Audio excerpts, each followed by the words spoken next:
Hey, everybody. Welcome to the next edition of Game Changers.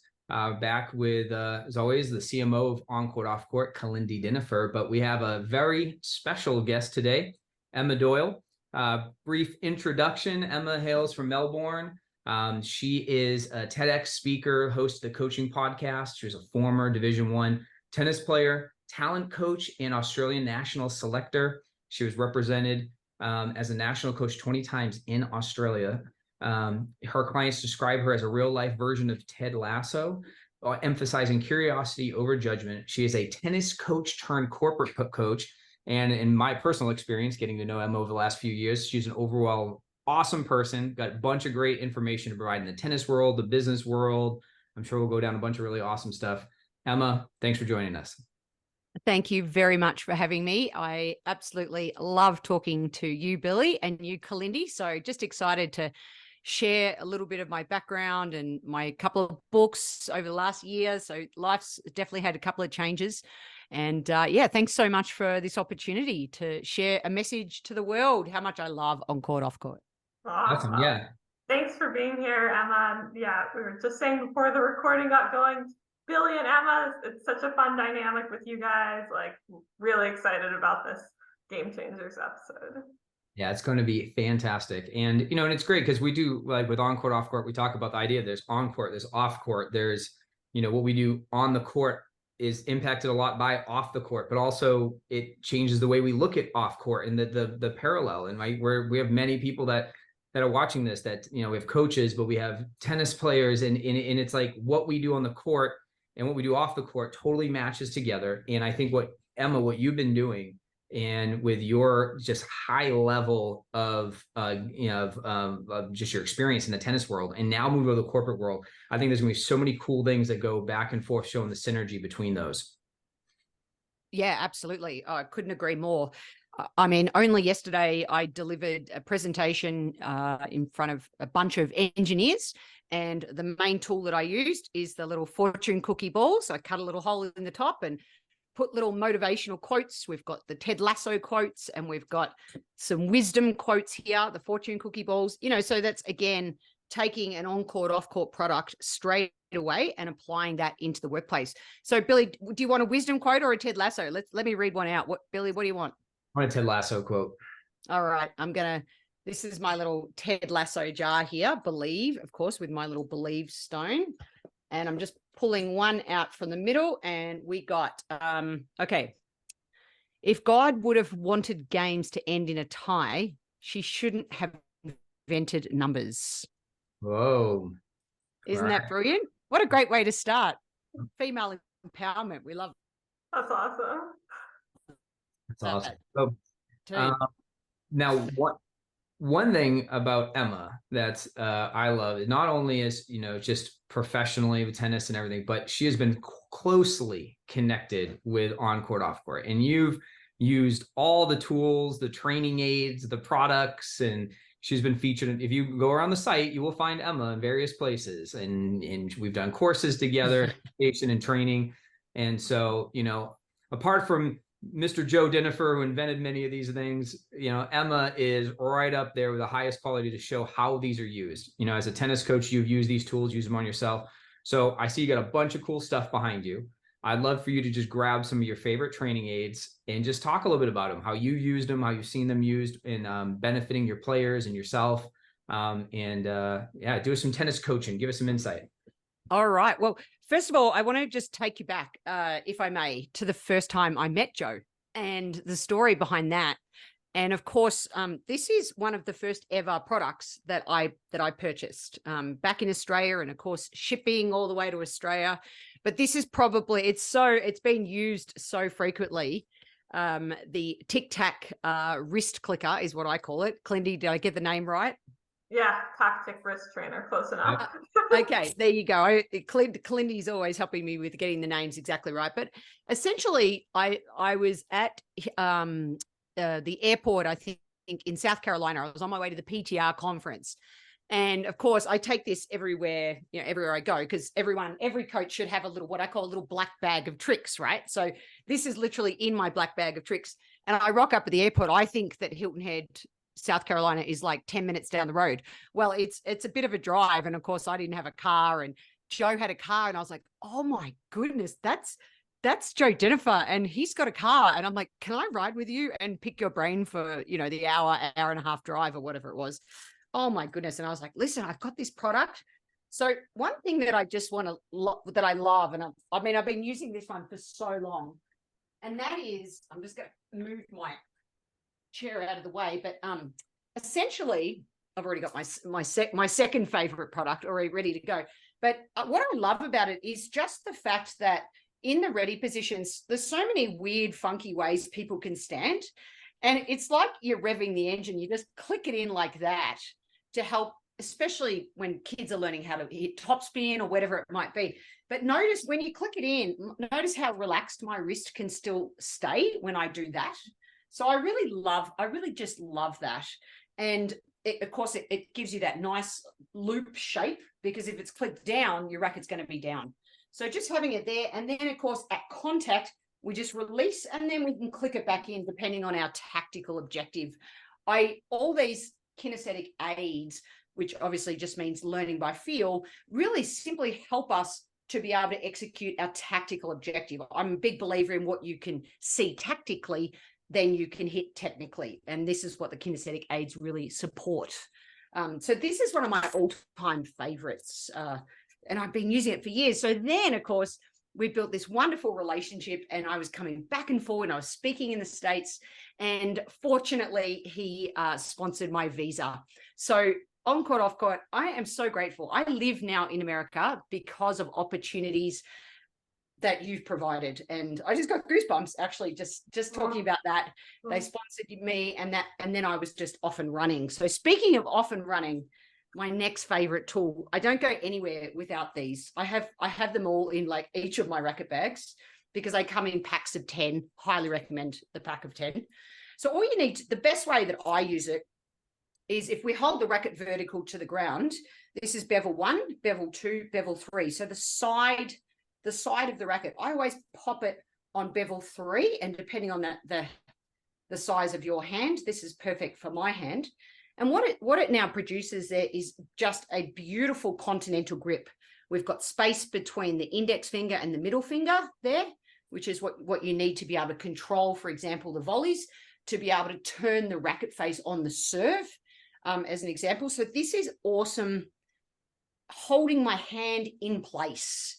My hand can't move. And again, notice how relaxed the grip tension is. I'm going to have to move this seat out of the way because I keep pushing on the seat behind me and I need a little bit of space. Here we go. So this is Kalindi, what do we call this one? The Start Right Grip Trainer. The Start Right Grip Trainer. I knew. Thank you. So Emma, what do you call it? What do you call it? I want to hear what is your name? When you go in your bag, you're like, where's that doohickey? I want to hear what do you call it. Good question. That is a really, what do I call it? I think I call it the trigger finger. The trigger finger. That's fun. That's a good name. We could have like change the names on our website, like have the original name and then have like in parentheses Emma's name. Perfect. And of course, don't forget, you can also still use it for the forehand grip. So if I left it in bevel 3, this would really encourage, you can see there, a nice semi-Western grip. I'm not suggesting, especially, I'm a huge fan of 10 and under tennis. I start kids generally in an Eastern grip. So I would move this training aid to bevel 2. I would just move it across to bevel 2, and that would help that Eastern forehand grip. But at the moment on bevel 3, it's really suited to a nice semi-Western grip, perfect for my hand there. So I love that one. Now, as you can literally see, some people call me Mary Poppins because also with kinesthetic training aids, right, you never know what you're going to need. So this is literally, I have actually brought my garage into my office today for this fantastic game-changing podcast. So this little, it was all propped up so gently, but this is because it was my little black bag of tricks is so heavy. That's why that just fell apart. There. And I love the black bag of tricks. It's actually, I don't know if you know this, Emma, because this was a long time ago when I was little. We had a product called the bag of tricks, which was literally a black bag with different That's- That's It's so cool. good. So good. So even something as simple as, Kalindi, what do you call these? Z-balls. What do you Z-balls. call them? We're I gonna think play I a call game. them, What's the name? What does Emma call them? I call them crazy balls because when yeah, they bounce, these are, we're of course they go in. They go into. name Sorry, go all ahead. of our new products, so you'll be hearing from me in the future. Yeah. But it's something as simple as the Z balls. What instead of just throwing them at the child, okay, what I love to do with these is, for example, when the ball reaches its highest point, you have the kids clap. And then just before the ball hits the ground, if that's the ground, you have them split step. And then they've got to try and catch it. So again, just a little coaching tip there. So as I throw it up, when it's its highest point, I clap. Just before it drops, I split step. And then I've got to try and move. And then as soon as they catch that one, as they're throwing it back to you, you're already throwing the next one. So think outside the square with all of these tools. This isn't just a ball that bounces in different directions. How can you have the child say something out loud? Okay, so it might be, they might just, when it's at the top, they could say split. And then when they land, they could say step. Because I'm passionate about encouraging children to make decisions, have them verbally say something out loud. It shows whether they're engaged in your activity, and of course then always gamify it, which just means make the motivation environment learning fun and cool. One of my all-time favorites, use this all the time for serving warm-ups. Absolutely love it. Have broken a few in my time, because what I love most about the Kalindi, the name? The serving sock. Yeah, I call it the serving sock, just checking. Yeah, Okay, so one thing I love about it, and one thing that I do, and obviously I'm not going to do it in my home office because, yeah, that could be a problem, but I actually get the players, so I'll try and demonstrate a little bit, but I get the players to actually throw this up and let go of it. Okay, so just replace it if it breaks, right? But that's they cool. don't. That's really neat. They're pretty versatile. Trust me, I do this a lot. But what you really want is you want the children like throwing it, but as high as possible, and you want it to go end over end. All right. So if it goes down, or if it's, I've actually seen some people throw it behind them, right? Because on the energy on the serve, what do we want? We want the energy to be up above our heads. So to be able to throw the serving sock, it's not how far they can throw it forwards. It's actually, you almost want it to land about 2 meters in front of the player. So I love the serving sock. Absolutely brilliant. This one, of course, I use this. This is going to be a comedy of errors. You know, as I said, this is the garage makeshift. Makeshift. I mean, as anyone that's seen previous episodes of Game Changers know, it's always it's like a comedy. It's a little bit like, and in this case, it's like we have, an Emma Doyle, Ted Lasso guest. So I love the Mary Poppins too. I think you definitely have Mary Poppins in you. So that's pretty cool. Like So, when you're trying to describe someone, you're like, Emma's like Ted Lasso and Mary Poppins mixed together. Yeah. That's a great. I can see the promotion for this game-changing episode. All right, so no doubt this is one of my all-time favorite tools. The Magnet Master. The Magnet Master, for obvious reasons. I call it the slice backhand fixer. All right, so in other words, it's obviously I just put it in between the elbow and the wrist. And I definitely had a player, his name was Michael, and every time, for whatever reason, with his slice, he would slice and both his arms would come forward, and he would open his chest up very early. Now, as we know, technically on the slice, it's one of the only strokes that really hasn't changed that much, since the 60s, 70s, for example. So being able to encourage players to actually, as just before contact, we push the arms back and we split the magnet is a fantastic way. And you just bring them close together and it just reattaches, which I love. So I'm going to hold the grip up here just for a better demonstration. Obviously, we want the hand to be at the bottom of the grip. You can just see here, push. They can push the arms out. I can stay side on, and it really knifes the slice. Another great one also you can use on the, especially on the backhand volley. So again, I'm here, and then as I punch the volley on a medium height volley, I'm going to hit and step at the same time.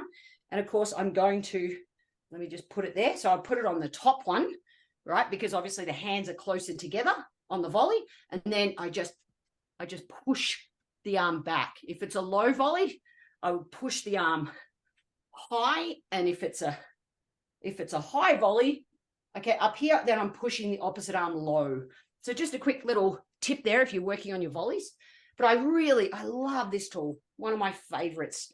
And of course, just on that note, we know that one of the biggest problems around the volley is the backswing and just keeping the elbows forward. So this one, we just put over my shoulders like so. Boom, boom, boom. And then the other shoulder like so. And then you can see I can just use the Velcro. Now, what's this one called, Kalindi? This is the backswing solution, and this was Backswing developed solution. by, and you know Tomas from awesome Yes. Hungarian coach. Yep, he developed this one, and then we partnered with him to bring it to the market. Yeah, great. So as you can see now on the forehand volley, as I turn, okay, I can't really go back. I'm going to hit this. This is also great. I've used this a lot with pickleball players as well. So this is fabulous so as I turn and come forward on my volley, see how I'm keeping my elbows forward. They're not pushing back. So I really like this one. Yeah.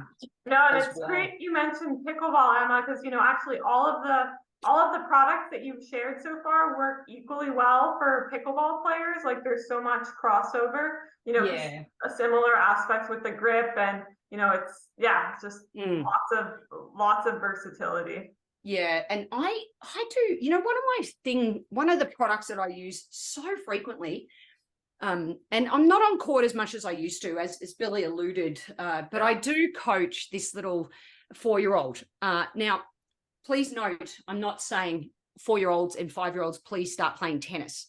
What we do is I put out the on-court, off-court ladder, okay?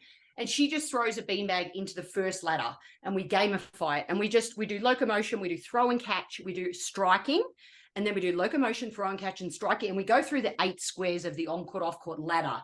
And so, for example, on one of them for catching, she might just have to try and catch the ball. And I use, because she's, little, I use those bigger balls or the sponge balls. And this is a fantastic little tool. I absolutely love the hand racket. At this age, I'm not, who knows, left hand, right hand, 2 hands. I put the hand racket on both hands. And gee, does she, and then we move up another level. Does she love little Harper? And she's actually, I'll talk about my kids' book in a minute. She's actually in the kids' book. She loves putting the ball on the stick. Nice. Run around with it, and then we go, ready, aim, fire, and then we'll do all sorts of things. Because especially putting this one above the head, what do kids struggle with the most? Spatial awareness above their head. What do they struggle with the most? The ball lift. That's a little mindset trick. I don't call it a ball toss because we don't actually toss the ball. We lift from the shoulder, and all of a sudden she's 4. So I've already got the ball above her head, and she can be working on all sorts of things. So I absolutely adore that. And I do lots of things as she moves through the on-court, off-court ladder. So I'll pause there to ask if there's any questions from you, Billy. No, it's fantastic. I'm inspired to go hit the gym and go to the court and put my work in. I'm ready to do some reps. Just nice. Volley. That whole back thing with the volley. I will hit so many volleys in the net. And it's so awesome, and I mean your energy is just so amazing and contagious, and it's so fun. Like I remember this must have been after you met. I wasn't part of that initial car ride with my dad, but then I think a later PTR you wanted to meet up with my dad for I think getting some feedback on your latest project with NLP and all the different learning styles, and I'm super passionate about all of that. So I was just like, oh my gosh, this is so cool, and really it's such a key thing, because everyone, and you talk about that in your book with communication styles, everyone is different. So it's really, finding out, hey, what's going to be the best way for this player, or in the corporate world, which also applies in tennis or pickleball. If you're some of our audience members might be a director of racket and paddle sports, and then how are they coaching their team? So they might be on court coaching players, but they're also coaching their team, and really catering that communication. And I think that the dots connected for me when I was reading the communication chapter on your book related to the learning styles, because I thought of those more for athletics, tennis, pickleball, other sports, but then thinking about it also related to the off-court piece. I was like, because I'm the auditory digital one, and I was like, yeah, that makes sense, because even in a in a the off-court side of things, it's like I really need someone to, if there's a new project or a new thing I'm trying to learn on court, I need someone to like break it down, explain it, give me the big picture, the why, what we're going to be doing, and then I can go get into it. So yeah, absolutely, couldn't agree more. So thank you for sharing that, Kalindi. Now the little hidden piece of equipment behind the whiteboard. Okay, so you can see here it's hooked on to my whiteboard by the top of a ball tube. Now I'm going to have to get another one from you, Kalindi, as well. This is only taped together because I've used it for I haven't replaced it in 10 years. Okay, so this is how much I love it and how much I use it. Most people think this is for picking up balls. You pop this little hook into the fence, you put an upside down cone in the fence, and you just hook it on like so. So this was the tennis court. There's my ball tube. Now I'm going to demonstrate, and maybe we should even throw in the video, because if you have issues with your ball lift, this is a game changer. Okay. Again, I'll hold the racket here to demonstrate, but essentially you want the tube lined up with 12 o'clock from your little toe. And what you're doing is you're just simply lifting the ball up. Okay. So I tried to do it. I hit the roof, but, just for a laugh, that hopefully, but essentially you're bringing your arm out at 1 o'clock. Okay. And you're wanting the ball to drop back in the fantastic on-court, off-court cones, because they're numbered. Oh, do I not love that? And then you want the ball to drop in at 12. So it's just like that. Okay. So it's a great activity. I can't tell you how many. Billy was like, can you give specific examples? I'm like, I can't tell you how many ball lifts that I've fixed using this tool. You want one example? I can give you 500 examples. So this is just a gold medal. And make sure you always do it with your racket in your hand, and make sure that racket is at the in the Nike tick, or the swoosh, or the L shape, whatever you call that in your coaching language, to be able to get that ball to drop in. So Kalindi, can I have another ball tube? Oh yeah, absolutely. I mean, I'll definitely pay for it. Don't you worry. No. We're happy. Send it my way. But yeah, I love that. I mean, I'm gonna have to try that one. I forgot about that one, because I feel like when I don't play like a lot these days, or like I'll have periods where I don't, like I've gotten into like platform tennis in the winter, and I'll come back around, and then the ball toss is something that if you're not practicing it consistently, it's almost the first thing to want to fly all over the place. So yeah, I'm gonna have to try that out. I mean, and it's that's serves the most the most frequently hit shot, and I feel like the ball toss is like the ball lift is the cornerstone of it. If you don't have that in place, it's going to be really hard to do anything else, even if your swing and motion is perfect. Throws everything out, the rhythm. Now I had a more advanced player come and visit me here in Denver, Colorado. He's actually his name's Hayden, and he's looking to play US college tennis. So he came just for a training camp for a week with me, and then he went off to look at other colleges. It's what my partner does. So please check out. If you're interested in college tennis, we'll give the link in the show notes there. And when I was with him, these two pieces of equipment, as in the travel air zone, so I'm not going to pull this one out in my office, or that could be dangerous. All right, this was amazing because he's left-handed. So we increased the height of the net because we were working on his shape, and we put the air zone under the middle net strap, creating a V shape across the net. And he was able to rip his lefty forehand into my backhand to be able to create an awesome pattern. And when he was going down the line, he had to give the ball shape. So I absolutely, the travel air zone. And this was the other tool that we used in all of his warm-ups. I absolutely adore it. Again, it's fantastic when you've got the weight here where you've got the auditory feedback, you've got the visual feedback, you've got the sound, you've got the feel. And the feel I love, because when you can see here on my forehand, as I fire this my right hip, watch the tip of the racket head and listen to the sound that just made without knocking over everything, the microphone, etc. So I'm here, I've got the weight, it's down, and then as I fire my hip and pull that through, I can hear that make that sound. And he fell in love with this and got one immediately from his week training here. I have been coaching him since he was 8. Super cute. So I still love working with just a handful of people that have impacted my life. Of course, back to I forgot to mention little Harper.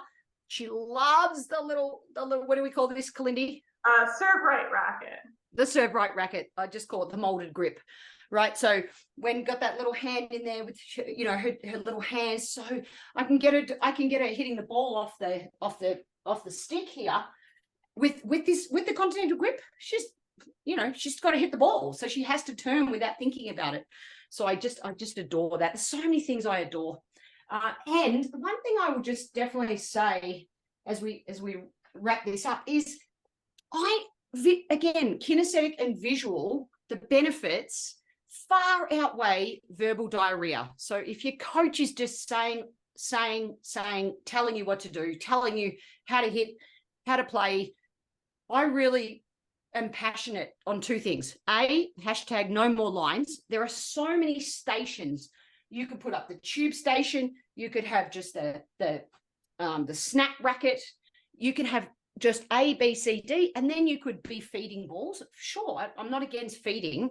I'm against where the coach hits more balls than the child, and there's a line of, it. And I've seen it still 8 deep the other day. I was driving past a court. I nearly ran off the road. No more lines. Hashtag no more lines.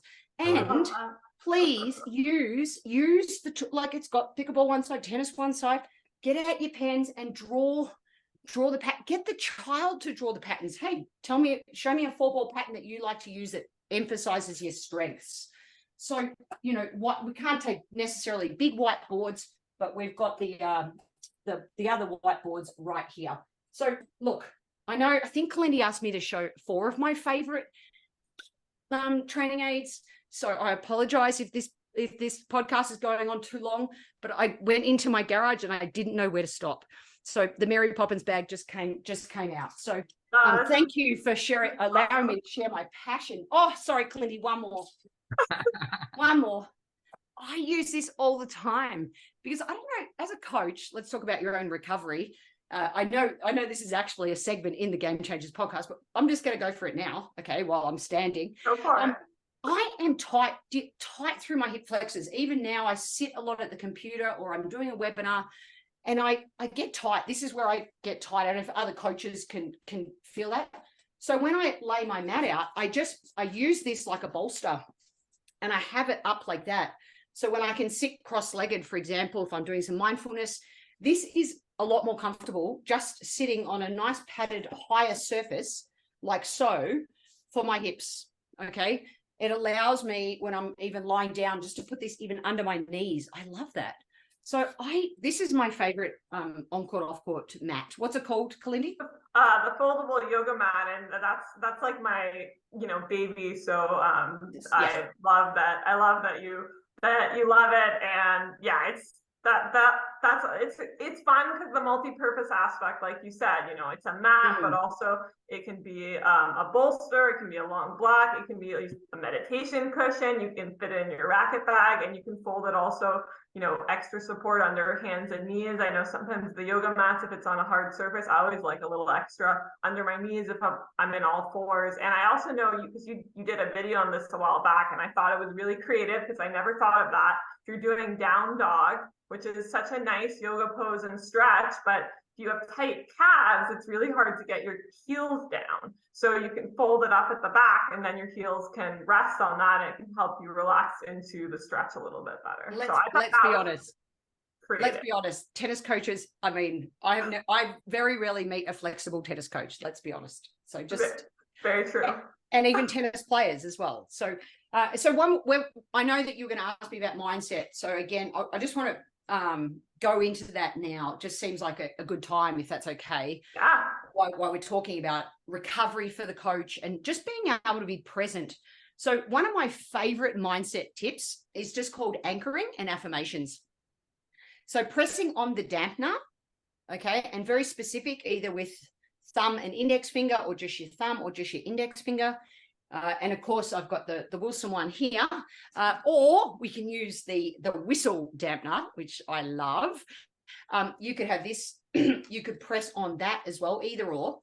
And simply what it does is it helps you stay in the present. So as a coach, even let's say you're coaching 8 hours a day, I definitely used to do that. Excuse me. So being able to fire off the dampener, what it does is it allows you to be totally present with that student. So you can say, trust your intuition, trust, do I really need to say what I'm about to say? Or could I ask a curious question? Hey, what did you notice when you got the depth? What did you feel? Could you summarize that in a keyword? But firing this off and just saying, I am present, or I am ready. This is a great tip for a player and a coach, because we have to be, as Billy knows, when he's working with his clients, he's 100% committed right here, right now. I've seen him in action. We have to be like that as coaches, and of course players as well. Just being able to fire off, not I am fantastic or I'm going to win the point, right? That's language that is not going to help you. It's not going to serve you. You want to be able to say something like, I am present, I'm in the moment, I'm here, right now. Let's go. Come on. Okay. So you fire, the anchor reminds you and triggers you to fire off that affirmation to be able to play that next point. So that is a mindset tip that I have been using for 20 years, and it works. It works. I've done it with so many players at the highest level of the game. And it's just a way to keep you in the present moment. As we know in tennis, we need to think, yes, tactically, what do I need to do in the next point? And then I need to return to the present, execute, and deliver. So I hope that one was useful. Billy, what do you think on that one? I love that. And obviously that applies off the court as well. You can just, pick anything that's can be your anchor, like hairband on your, on your wrist. I often have that, just, anything that's or I think Emma, you shared the one of like, do something with your fingers, like do anything in a specific way that's different from how you normally are. That's going to key you into, hey, okay, be present now. Yeah, exactly. Or whatever your affirmation is. Yeah. Yep. That's fantastic. That's awesome. Thank you so much, Emma. That's awesome. Yeah. So many great tips. Oh my goodness. Like that is so good. Well, hey, let me let's continue on the product side for a second. I want to just share a couple slides because Emma, you did mention a product, that we have a slide for that we can talk a little bit more about. Perfect. Let me just pull up this real quick. Well, let's jump to the air zone, because you talked about the air zone. So, you mentioned setting it up and having the V. Would you share a little bit more about the air zone, kind of ways that you've used it, and some of the benefits you've seen with it? Yeah, I mean, it's quite obvious. What you see is what you get. So in other words, if you want to work on somebody's depth, you can say, increase your swing length or increase your swing path from low to high, or you can say that till you're blue black in the face, or you just put up the airstream and then allow them visually to be able to, especially on the one that you've got there with the actual V's on it. My one's just a rope. I might have to update my air zone. So essentially what you're doing there is you're not saying anything. All you're saying is give them a gamification, like, okay, I'm going to count how many balls. Like I would split the between the service line and the baseline. I usually, like for more of a high performance player, I split that up into 3 zones. So 3 points, 2 points, 1 point, just to work on their depth. I'm also okay if they hit it just past the baseline as well. So I'm really just encouraging them with scoring, with gamification, and a visual training aid. And the teaching does the equipment does the teaching for me. Yet I've still got a tactical game going. I've still got a live ball drill going. As an example, you could have even 6 kids on a court doing that activity, even with a green ball. So we're maximizing the space, we're maximizing the visual, and I love it. You know what also I love doing? Using the on-court, off-court drop-down lines. And I ask children to, like, I've done this a lot with high performance camps back in Australia. And I'd say these girls are around 12 years of age, 12, 13. And I say, can you please put out a target, like create a square and put out a target. They put out targets are literally tiny. Like it's so funny, especially that a subtle gender difference. Girls tend to put these targets that are like impossible to hit, right? So, but if all of a sudden you add the Airstream, that's did I say that right? Airstream. Isn't that a car? But that's a cool. I mean, that's a cool name Airstream. too. Airzone, close. Airzone. Put out the Airzone and then you give them a go at their small target, and then they realize, okay, that's pretty impossible. And tennis doesn't reward perfection; it rewards bravery, as we know. So we make the target bigger with the drop down lines. For example, if we've got 4 on a court, we're hitting cross court with recovery. Please don't hit cross court and leave them standing out there. Make sure they're hitting cross court and they're recovering just off center. Super important to me that we make everything as realistic as possible. And then we count how many balls they get in the target, and we have their partner be their biggest cheerleader when they get it in. Great work. Awesome job. Love the height. Great topspin. Your depth is fantastic. And what do you think happens to the level? Yeah. No, absolutely. And I thought that was very creative how you mentioned with your player that you used, I think the Airzone, there's the original Airzone, which is in the upper left corner, which now comes with a travel Airzone component and the flags and various options. Yep, that's that. Then we have the easy Airzone, which is not pictured on here, but that's just a slightly different version. So like we've got like the biggest, medium, small, and then the travel Airzone, which is super compact, and what you see on the bottom there. And I thought that was very creative, Emma, how you mentioned earlier how you've done it also where you've dropped it down, looped it through the center strap to create a V. I've actually never heard of anyone doing that, so that's really cool. Like that adds a whole other layer. And then for the pickleball players and coaches watching this, we did just come out with the pickleball Airzone due to popular demand, because we had a lot of pickleball players and coaches using the travel Airzone, which did work. You just had to make the rope a bit shorter, but we were like, hey, let's come out with one just for pickleball. So that's on the later slide. You know what else I use it for as it relates to pickleball is actually hitting under the Airzone. Yeah, absolutely. For like dinks and drives and slices, and then for your lobs, for your lobs, you're obviously hitting over, and for tennis the same can apply. Like if you're doing slices or drop shots, you want to hit below. So we talk a lot with the Airzone about it's creating that visual of hitting over, especially with the original Airzone where it's literally the net above the net. Someone's hitting in the net a lot, like it's like, oh, okay, the net just got bigger. But yes, absolutely. Like I personally love that aspect with the over under, and then now with the flags where there's 4 different colors, and you can say, okay, aim for this color flag or that color flag. Fantastic.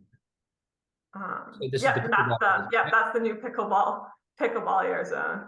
Yep. Awesome. Well, especially with your experience with youth, I love this right here. Yeah, so Emma, you're probably familiar with our tennis knockdown targets, but it was like the little, or maybe not, but it's not yet. You would probably love this. So these are going to have a hard time fitting in that office. It's true. Okay, so it's inflatable. It comes in a set of 2. We have the tennis variation, and again, with the growth of pickleball, we wanted to create a pickleball version. So these 2 sets of 2, this comes together, you blow it up, and then you place the target wherever you want. You're aiming for it. It will knock down and pop back up. Nice. So it's really fun. You could probably have it in I wonder if it would work in your office as like a stress relief punching bag. That's an interesting idea. Can I just comment on targets? Most people would use them as targets. You know what I love to do? I love to create tunnels.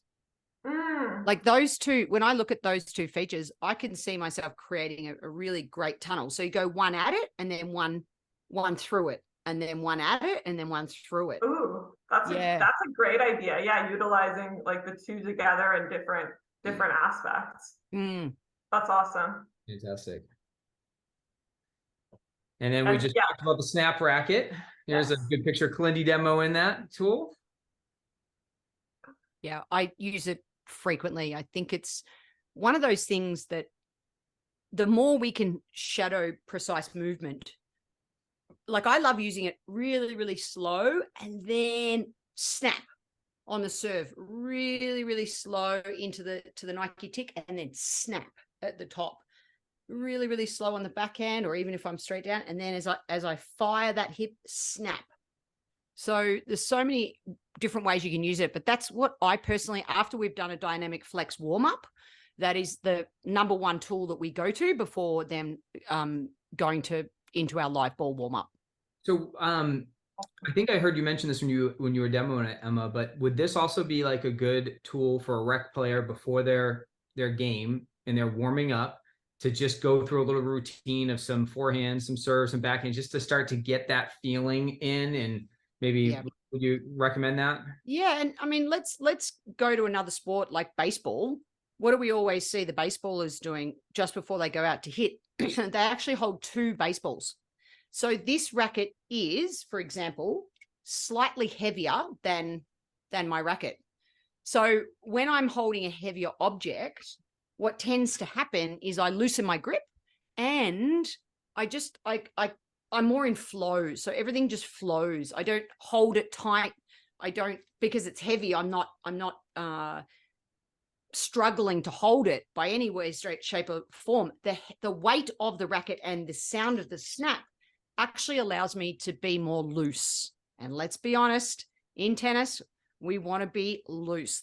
You can play loose, you can play free at the end of the day. Absolutely. I know it's much easier said than done, but nothing's more true, especially in the sport of golf that I challenge myself in these days. And, you know, the tighter I hold onto my golf club, the worse I play. So tennis is very, very similar like that. Yeah, absolutely. And golf, I mean, as you know, since now, you know, you play a lot of like golf. I think one time I went to this, I somehow stumbled upon this, like it was like a golf conference, and they had like 50 companies with golf training aids. They do. Like in golf, they really understand how powerful visual and kinesthetic learning is to speeding up improvement. I warm up every time with a golf club that has a ball on the end of it that's heavy. So that's how I warm up. So, and you know, any recreational player can do it. I'm a recreational player in golf, and I use it every single time I go out and play. And can I just say on that note, how many other tennis companies are making training aids? No one that I know of. So, okay, I'm a little biased, but you have been leading the way ever since Joe started the company, and that you are the go-to, because Joe also, he lives and breathes every piece of equipment. And when I had my visa, and even still today with on-court, off-court, they'll send me a product and say, hey, Em, what do you think of this? What works? What doesn't work? They market test it, and everything that's out on the website, it works. And I've been coaching for 30 years. And the more we can use these training aids to bring out the best, let the activity do the teaching for you, I'm telling you, it is game changing, because when someone can feel it, then they can own it. So important. Yeah, absolutely. Thanks. Yeah, thanks so much, Emma. Yeah, I'd love to geek out over your new book for a minute and have you share about that to our audience. So I read your book, I think shortly after it came out, absolutely loved it. In advance of this webinar, I was like flipping through again, like, okay, what were some of my favorite parts? And yeah, I mean, it's just, you really have shared so many of your stories and wisdom into it. And I just love the application to on-court, off-court, you know, like I was mentioning, I think a little bit earlier in this webinar, like with the communication piece, and how, you know, really how important that is to tailor that to, you know, whoever it is, you're, you know, whether you're the, you know, and even on the flip side, I thought like, okay, if you're an employee and you're a coach and you're talking to your director, or, you know, vice versa, everything is like, okay, what's the best way to communicate? That's, you know, that's so important. And then I was rereading the a chapter on resilience. And I was like, wow, like that's, that's really right on. And I think, I don't know if I'm going to get this stat correct, but I think it was something like you referenced the Grand Slam that Roger Federer won, and he won 55% of the points, I think it was. And it's like, which means he lost 45% of the points. And when you think about it, like 55%, that's like just a little more than half.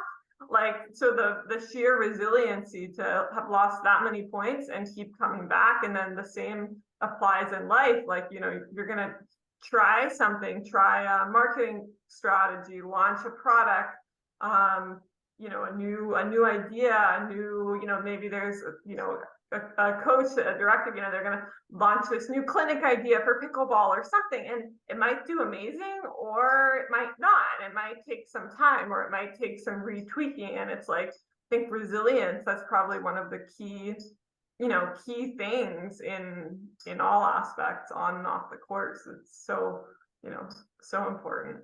Yeah. Well, thank you for sharing that, Kalindi. The one thing that I will pick you up on is actually they're not called chapters. They're called practices, interestingly. So with my book, What Makes a Great Coach, I interviewed hundreds of coaches through my podcast. And on the podcast, we ask every guest in 1 to a maximum of 3 words, what makes a great coach? Now, in the end, there was 520 coaches from a huge cross-section of coaches around the world. 328 of those were tennis coaches, 105 business coaches, and 71 sports coaches. We had 17 tennis players, including 7 former world number ones. And we synthesized the data into the top 10 practices. Now, if we look at the top 10 practices, again, it's not necessarily rocket science. However, these are all the skills that when I was a young coach, I didn't really value as much as what I value them now, especially being a corporate coach. Things like decision-making. I'm so passionate. For example, my philosophy in tennis, if you're a red ball kid, 2 decisions, high, low, forehand, backhand, left, right, hitting it soft or hard, for example. Orange ball, 3 decisions. Do you want to rally, attack, or defend? And green ball and yellow ball, open decisions. Hey, what do you think you could do better on that next ball? Decision-making, asking questions comes under curiosity. We've got listening, said by Patrick Mouratoglou, Serena Williams' former coach. Roger Federer said someone who listens. Judy Murray, who wrote the foreword very generously, she said someone who listens. Listening to your player. So important. So the practices are here. And you notice at the end of every section, there is a reflection piece. Okay, so there's reflection questions for you to think about the practice of, in this case, your energy. Your energy introduces you first. Okay, energy was in the top 5 of all the responses. The way that you carry yourself, no matter what's going on in your life as a coach, how do you shut that off and give everything to your player? So it's been an incredible journey. It came out about a year ago, and we hit Amazon #1 during that time. And now it's really, when I go to a conference, doesn't matter if it's a sports, tennis, or business. I love giving away copies. I love people being interested in wanting to grow as a coach. And so I'm super pumped about that. Billy, do you have any questions about my book? Because you haven't read it yet, but I know you're excited to get I need a copy. I see where I can get it. I'm about to share that with everyone, but that's fantastic. I'm congratulations. Thank you. That's an awesome achievement, and what a great way to approach it too, with the podcast and the data and I've always, I've been a rec player in tennis for about the last 10 years. And one of the things that I always told myself is like, tennis is a lot like life, right? It's not about what just happened. It's about what you're going to do about what just happened. And, the decision-making, and like you said, the perseverance, the what comes out of your mouth, the affirmations, you start word cursing yourself, and all of a sudden everything falls apart. And, you look back and you're like, man, wow. And so, it's a great sport. And obviously as a business owner and seeing you influence that community, I mean, I'm really passionate about it. And I can't wait to get my hands on a copy. I'm going to Well, get one. Actually, it's so funny because I'm drinking out of this cup, right? So what I think makes a great coach is energy, empathy, and enjoyment. And so, for example, enjoyment didn't necessarily make the top 10 practices. So it doesn't matter whatever you think as a coach, as long as you live and breathe. I live and breathe the E factors, as you can probably tell. It doesn't matter whether I'm on or off a tennis court. So, but if you are listening to this podcast, you're like, oh my goodness, what am I going to get my coach for Christmas besides a kinesthetic training aid and my book?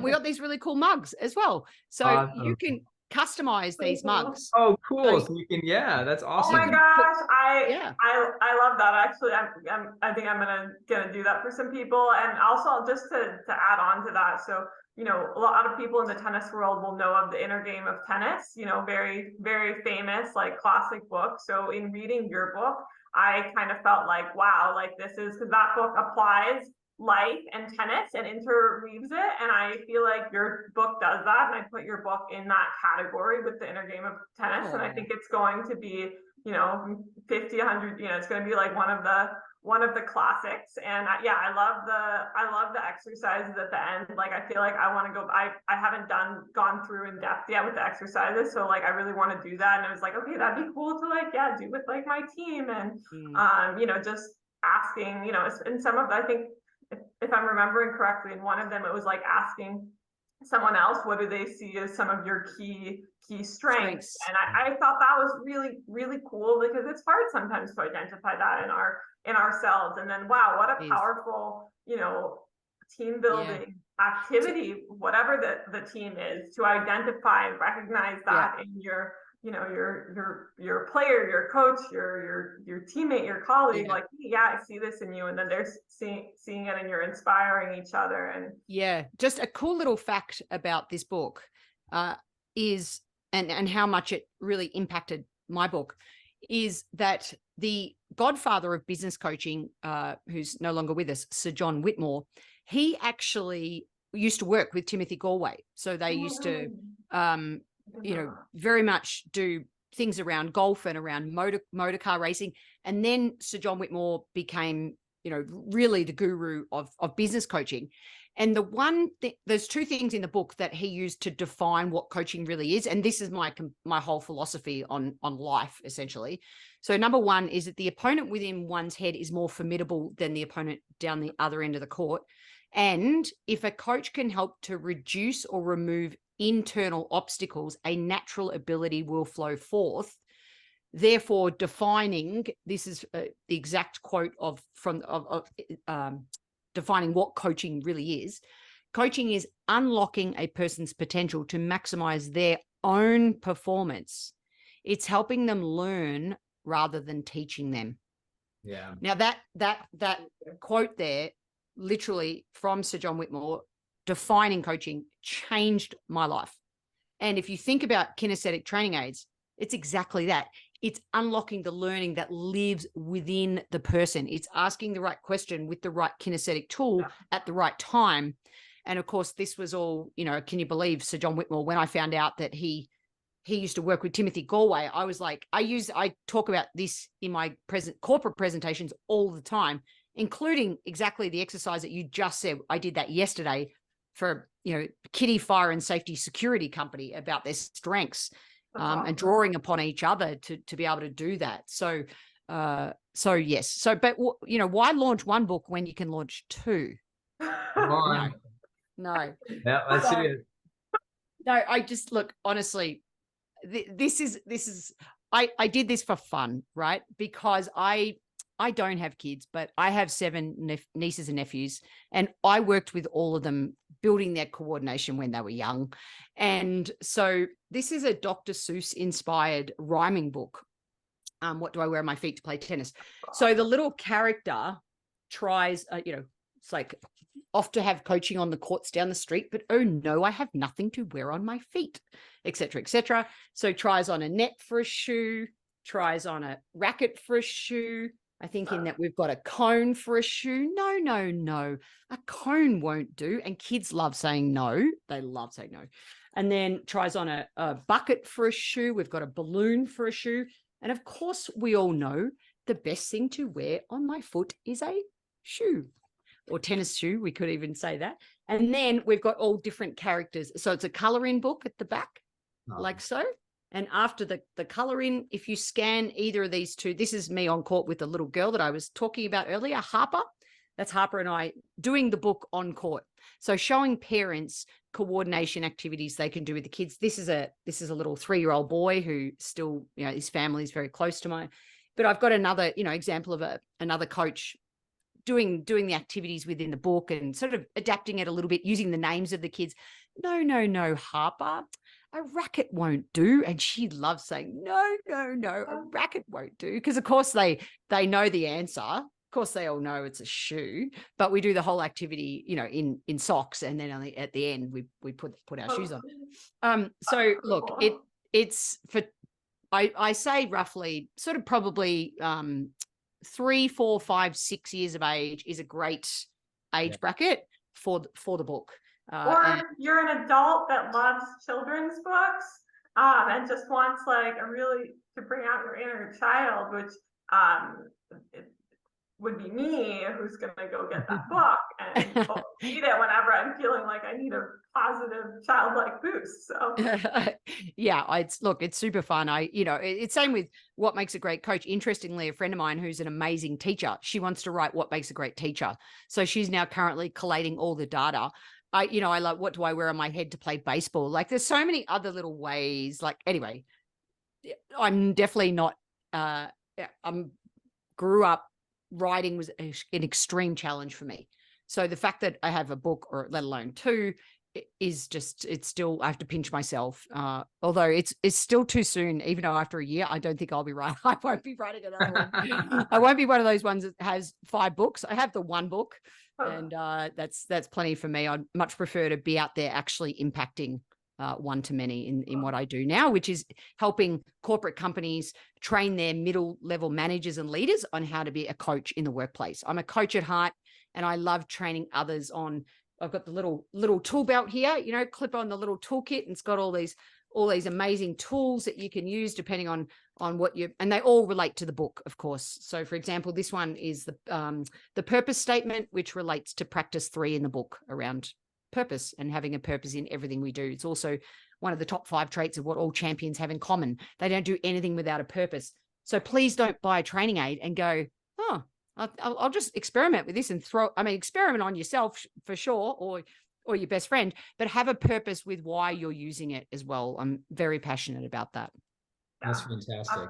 Absolutely. Actually, let's take a look here.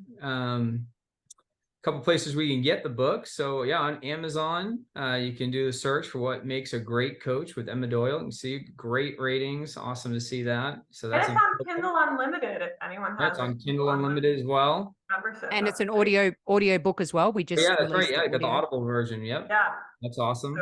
And then also we've got What Do I Wear on My Feet to Play Tennis? That's available as well on Amazon. And then I think it's meant to be $15. I don't know why it says $3.60, but I'll have to go into the back end and check 77% off. You better act quick before price goes up. But at the end of the day, $25 or $15. I mean, it's drop in the ocean. Is a couple of cups of coffee. Yep. And then here, just some ways you can reach Emma. So for her corporate training, emmadoyle.com.au. And then also acecoach.com.au for more tennis related. I'm really proud of that, Billy. Can I just say I'm sponsored by On Court Off Court with this platform, which I'm so grateful for. But what I did during COVID, someone called me a hoarder because I had like 800 tennis videos on a USB stick, and they're like, you're just hoarding all your knowledge. And I was like, no, because the videos aren't perfect. And she's like, Emma, tennis doesn't. She threw my line back at me. Tennis doesn't reward, perfection. It rewards bravery. And so I said, okay, stuff it. So I actually spent COVID putting all my videos on the ACE site, and it's so great that to house almost all my years of doing tennis, because I'm not in it as much as what I used to be, into one place, thanks to On Court Off Court again. So grateful to be able to have these, a really cheap membership site. It's not even to try to make money. It's basically to help coaches and players and parents there's so many courses in there. I think there's like 32 courses with, I don't even know how many videos, but they're not on a USB stick anymore. They're at acecoach.com.au. So thank you for sharing that. Yeah, Yeah, which that's is fantastic. awesome because, you know, USB sticks can be lost and we don't want that. So yeah, I can personally vouch for that. Yeah, so many amazing videos, and it's been so, you know, cool to collaborate on these, you know, created the whole kinesthetic learning academy. I mean, there's just so many videos. Like if, yeah, anyone watching this is like, well, this was awesome. How do I see more tips from Emma? Definitely, yeah, check out any of these sites, Kinesthetic Learning Academy. I think we still have the free webinar out there. She even created a pickleball online course, pickleball hack. So for tennis players getting into pickleball, and all of it's just with the gamification and training aids and fun. And yeah, just so cool. And congrats again, Emma, on your 2 books. I don't think you need to do any more books. You've covered it all now. You know, you've got the kids book. Just, you know, just to cover your bases, you have the kids book and you have the adults book, and yeah, you don't need anything else. So thank you, Kalindi. I appreciate you so much. That's fantastic. Yeah, and for everybody watching, just hang on to the end of the video because we're going to have some more videos that Emma's produced on the side. We'll also make sure that we recap all of the places to get Emma's content and books. This has been awesome, and you're fantastic. We're so thankful to have you. Hopefully we'll get to have you again on Game Changers. Yeah, it's been an absolute pleasure. So thank you for joining us. Oh, no, my absolute pleasure. And as Kalindi knows, I always finish by saying that the ball is in your court to take action. I'm going to try and hit it and catch it. Oh, got it today. Got it today.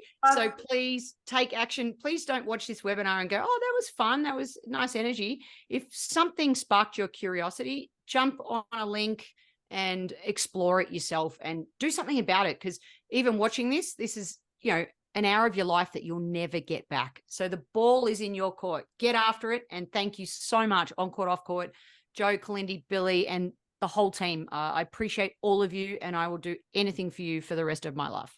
Oh, right back at you, Emma. You're the best. You're like one of my all-time favorite people, and thank you so much for bringing your amazing energy today. You're welcome. Thank you. Thank you, everybody, for listening. Yeah, absolutely. Until the next time, this has been Game Changers with On Court, Off Court. All right, bye, folks. All right. Bye.